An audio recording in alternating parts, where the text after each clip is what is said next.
It's a real bummer having to follow a performer like that, but I love the last poem about the football being kicked around. Now, you might have thought that was just a poem, but oh no, there's a group of investors called Henderson Global Investors who thought it would be a great idea to visualize what they did in the world by getting all their executives together in suits with a big inflatable planet and have them kick it around.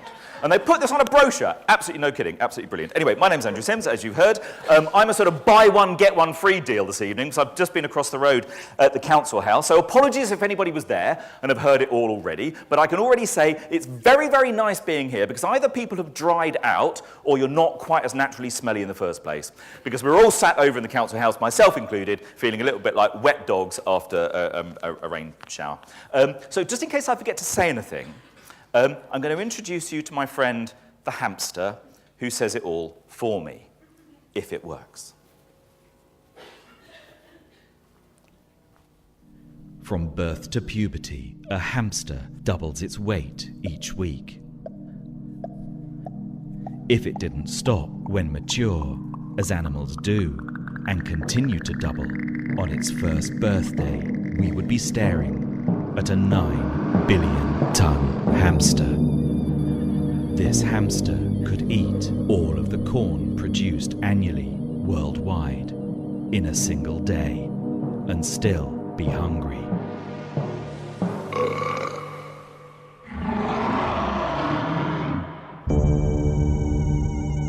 There is a reason why, in nature, things grow in size only to a certain point.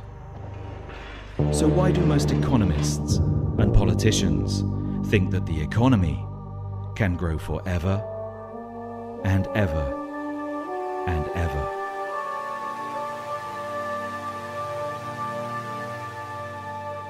Thank you very much, Impossible the Hamster. Now, the reason I did that was because after sort of 30, 40, 50 years of the Green Movement trying to state the really bloody obvious to economists, I was a bit frustrated, so I thought maybe a 9 billion ton hamster would do it for me. But it is, as George was saying, there's this thing about the language, isn't it? That growth seems innately right, innately good. Plants grow. Children grow. Think about how, if you've got kids, you lovingly mark the scratches up the kitchen wall as they get a little bit taller month after month. It all seems so perfectly natural. Why should it be a problem? Until, and if you've got kids, you'll know this, shoes come along.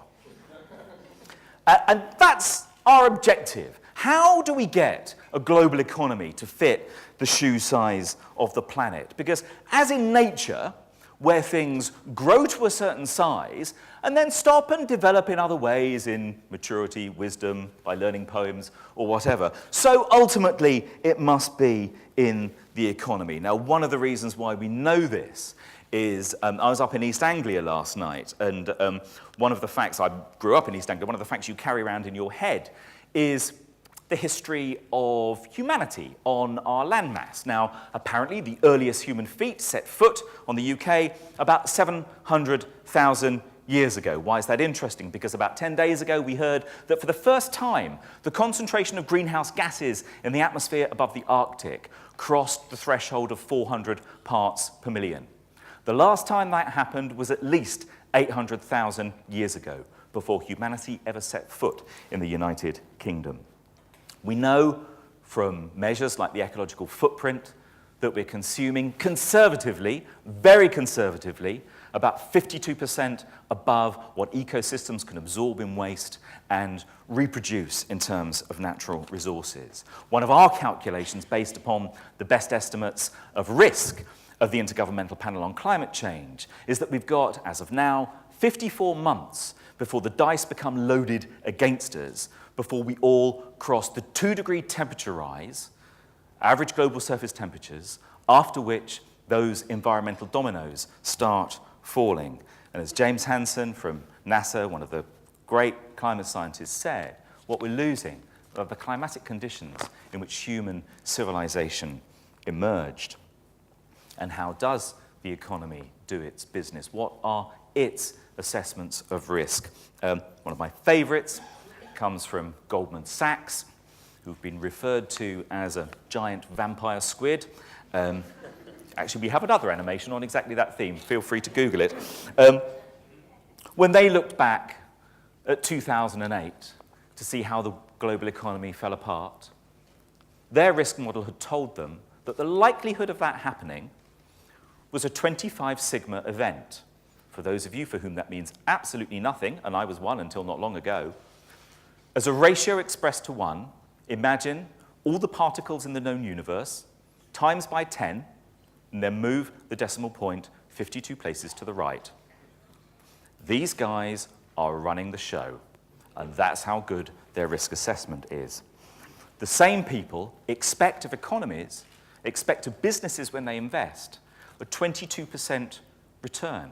That's what Goldman Sachs wants when it shells out money, 22% return. And of course, what happens as a result is growth on a big scale. Another one, a little sister organization to Goldman Sachs, that lovely small-scale local bank, JP Morgan, apparently in the Financial Times last week, said that they were planning or putting into place plans to deal with, and I quote, catastrophic, idiosyncratic events, which I think means, if you work for JP Morgan, basically turning up for work.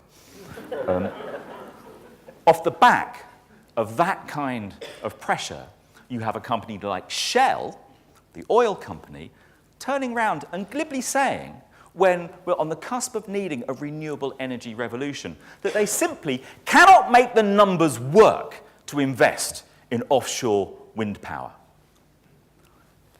As if that's sufficient explanation, that we all nod and go, yeah, of course, yeah, we understand, we get your problem. Shell had just made the biggest quarterly profit in their existence, and they can make the numbers work when it comes to investing in tar sands in Canada, and they can make their lawyers work when it comes to Greenpeace national offices being injuncted against trying to save the Arctic. And what we know from the best assessments done on how much can be achieved in what period of time, from work from people like Kevin Anderson at the Tyndall Centre for Climate Change Research at Manchester University, that continued economic growth in the rich countries, in the OECD countries, is not compatible with holding down global average surface temperatures at 2 degrees, or even 3 degrees, or even 4 degrees. And 2 degrees is the one that matters, because that's the point at which the environmental dominoes begin to topple. Growth would need to be negative in terms of CO2 and resource use. But why do we want to grow anyway? We've known for decades that growth can be all sorts of different things. You can have economic growth at the same time as you lose jobs. You can have economic growth that's dependent upon prison labor. You can have economic growth that depends upon massive inequality in society. And you can have economic growth, as we're talking about here, which sells your future down the road. Now, perhaps the only thing you need to know is that from an economics point of view, economics, mainstream economics, based on general equilibrium theory and all that jazz, thinks that you and I are happier stuck in a traffic jam on the way to B&Q, to stand in a queue to buy, I don't know, drain blocker or a patio heater, thinks we're happier then than if we woke up in the morning and the sun was shining and instead went for a walk in the woods. Why? Because in one scenario you spend money and it's counted as you expressing your preferences and maximizing your utility. The other one is invisible to mainstream economics. So why would you want to grow anyway? We also know that in a country like the UK, that for the last sort of 30 or 40 years, increased growth has had no relationship to rising well-being. In fact, well-being has flatlined. Our sense of life satisfaction has flatlined. Today, NEF published the latest edition of its Happy Planet Index. Guess who came top? Costa Rica. In fact, Latin America does incredibly well, because when you measure the economy in other ways, and we combine the ecological footprint, measure of how much you consume, with life expectancy and life satisfaction, which gives you a measure of meaningful human outcome, to give you the ecological efficiency with which an economy does business. When that happens, actually, Latin America generally does pretty well. Good life expectancy, life satisfaction, moderate ecological footprint.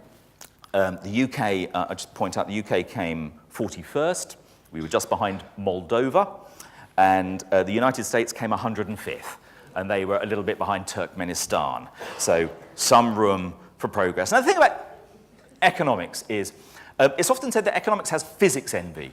It really, really wants to be a science, but it's riddled with ideological values and is biased towards a certain way of seeing the world. So much so that even though it envies physics, it doesn't understand the basic laws of thermodynamics. As C.P. Snow said, means that in energy and resource conservation terms, you can't win and you can't break even.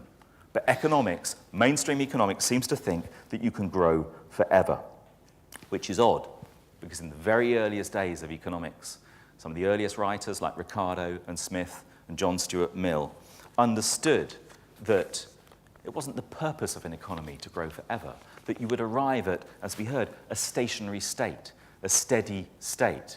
Now, in terms of language, in reference to what George said, I prefer equilibrium, or even dynamic equilibrium, because it doesn't mean about things staying the same. There'll be movement, but not growth in scale. So, here we are.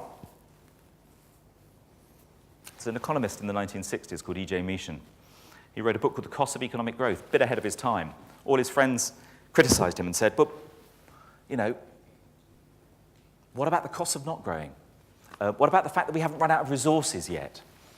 Michin turned around and said, when you fall from a 100-story block of flats, you pass the first 99 stories unscathed. And as you fall, your confidence grows until just before you hit the floor. Ladies and gentlemen, thank you for listening.